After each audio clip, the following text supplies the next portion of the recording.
Okay, this is John Reederman from Team 2611. I'm just putting together a quick little video here on how to sign up to volunteer. First thing you'll need to do is log into the firstinspires.org website. So hopefully all parents and students will already have that. Once you get there, then you click on My Dashboard, and then you're going to end up with lots of these choices here, but where we want to go today is this volunteer registration. What you can see is you've got event volunteering, work with a team, or give. What we're going to go to is event volunteering. This way you can actually pick where you're going to volunteer at and which events.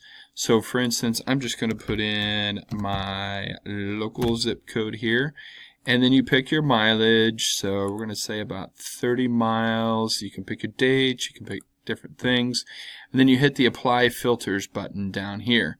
So what's going to happen is, for instance, most of the people watching this, you're going to want to sign up for the Northwest High School or the FIM District Jackson event. I've already applied to that. Everything looks the same, so what I'm going to do is go through what it looks like to apply at the Lansing event.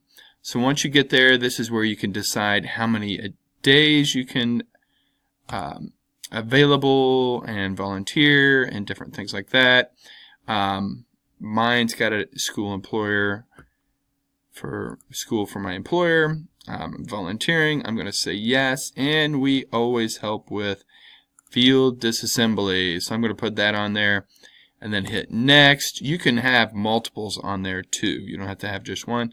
Make sure you put the team number on there so that way First keeps track of that, and then you simply hit complete. And then if you haven't done the YPP, you will be asked to begin to go through the YPP. Anybody that's already part of First, you're already going to have that done. But that's pretty much most of the stuff that you have to do, just in a nutshell. You can go back, volunteer for another event, go back to your dashboard, different things like that. So once again, you have to search and go through it. But that should give everybody a pretty good idea of what it takes to do it. Hopefully that's short and sweet and helps people get signed up for an event. Talk to you later. Thanks for signing up too.